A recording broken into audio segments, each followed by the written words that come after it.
Welcome everyone. So we'll have a small talk based on Ekadashi. So as you all know, today is Varuthini Ekadashi, as was reminded to you all yesterday. So we'll start with the presentation. Alright, Ekadashi, your spiritual detox day. So last time we discussed about the spiritual aspects of Ekadashi.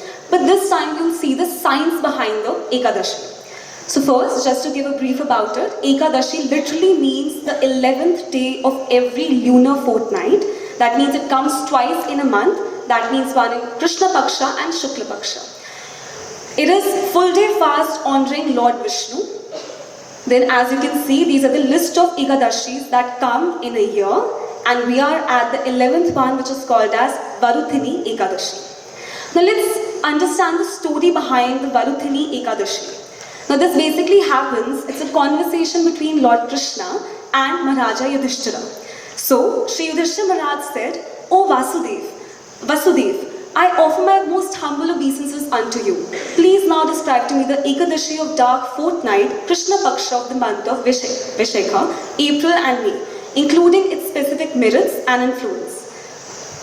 Lord Krishna replied, "O king, in this world and the next, the most auspicious and magnanimous Ekadashi is Varathini Ekadashi, which occurs during the dark fortnight of the month of Vishakha." So these are the glories of Varuthini Ekadashi that have been specifically mentioned by Lord Krishna to Maharaja Yudhishthira. So you can focus on the highlights of it. So anybody who observes the complete fasting on this day will have their sins completely removed. There will be continuous happiness and they achieve all good fortune. Not only that, you can get liberation after the death of this present body. So we read all about liberation after many lifetimes as well, but here there's a special add-on to it. Now you can see that it destroys all the sins of all, and it also saves people from the miseries of repeated birth.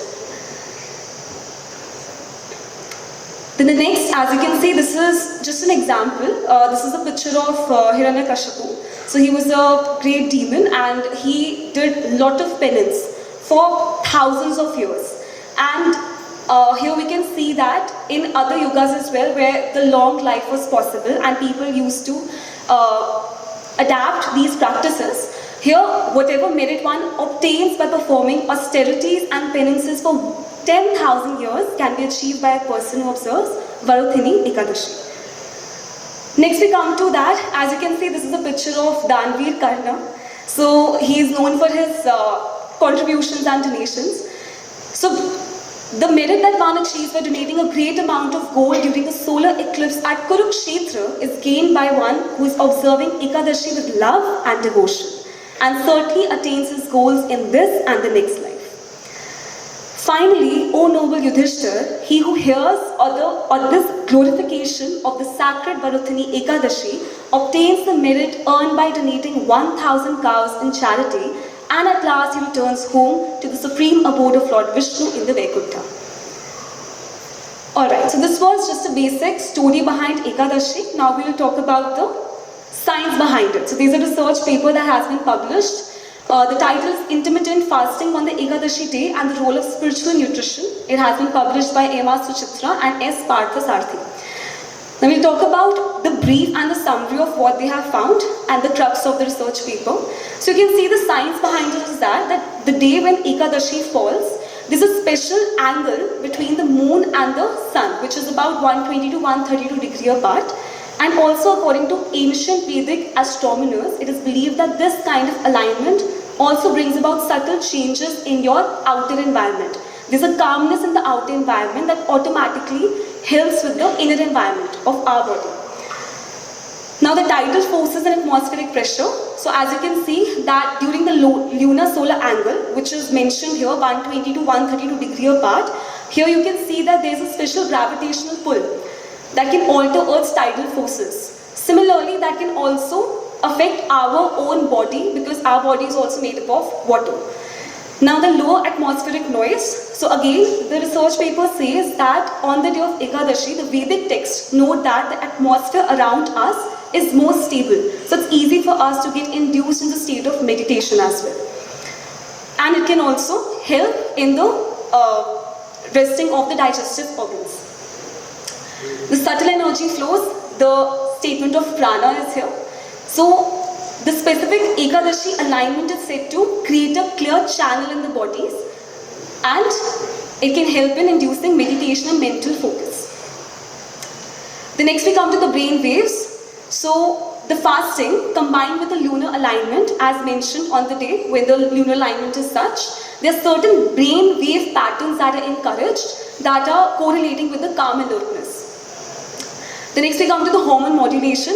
Again, certain hormones which are beneficial for us, those are amplified. Examples are growth hormone and the cortisol rhythms also, as we all can relate to it being from the medical background. Now why fast? Again, based on the research paper. So as you all know that we have stored fat in our body, and when we are fasting, that stored fat is used up. That gives us steady energy. Then less inflammation, as you all know about the symptoms of inflammation that happens in the body. That can help with reducing the inflammation, and especially is helpful for patients of asthma and people with joint pain. Again, better blood sugar levels, so it can also help control the blood glucose levels in our body. And happy gut. So as we all know, there's a good gut bacteria that can grow while we are fasting, when we give rest to our digestive organs. And obviously, once you fast, you all can experience it first hand if you actually practically fast, that there's a sharper mind. There's more focus on the studies, there's more focus on what you want to do. Then we come to how to break the fast. Now I guess many naturopathy students can identify with this, because there's a huge, there's a lot of study based on how one should break a fast. So as you all know, very basic thing that if you're fasting the entire day today, so the next day we tend to have a lot of sweet dishes, or maybe we have the fantasies of having our favorite food. But ideally, when we are fasting, the very next day we should have very light food, which has been properly described in naturopathy as well. So ideally, what has been mentioned in the research paper, this is what has been discussed, that one can break a fast with amla, which is Indian gooseberry. It has these following qualities. It is low in calories, good for your stomach. So important that once you fast, after that you should not have a very calorie heavy food. And it also calms the stomach acid, helps with digestion, very high in vitamin C, and also fights stomach ulcers. The next one is called as agathi leaves. Again, majorly the similar benefits, good for your stomach, low in calories, calms the stomach acid, rich in vitamin C, and also helps with your bowel movements. So how they have mentioned it is that you can take mix of amla into a bit of yogurt and eat with cooked agathi leaves. This will give you a small boost of energy and will help your stomach to slowly wake up, because it was on a complete rest day of fasting before you eat the normal food.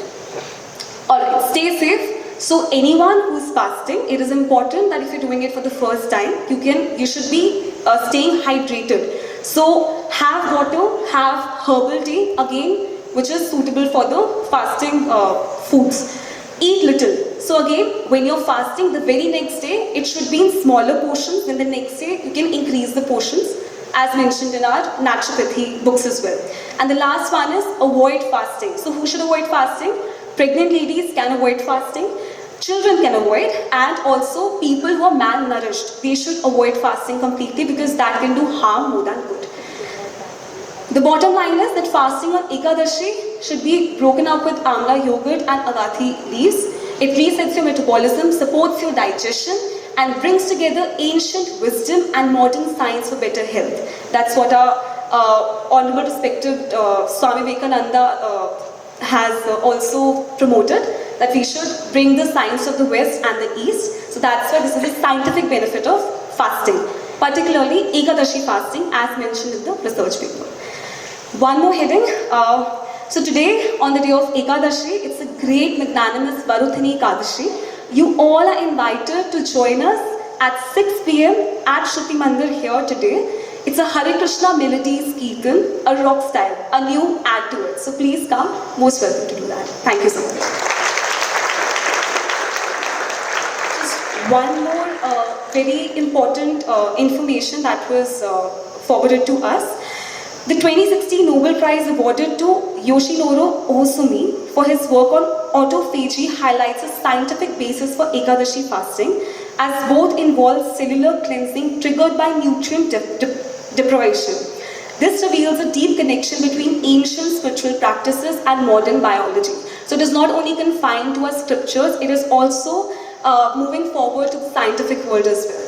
Thank you so much. सर्वे भवन्तु सुखिनः सर्वे सन्तु निरामयाः सर्वे भद्राणि पश्यन्तु मा कश्चित् दुःखभाग् भवेत्। ॐ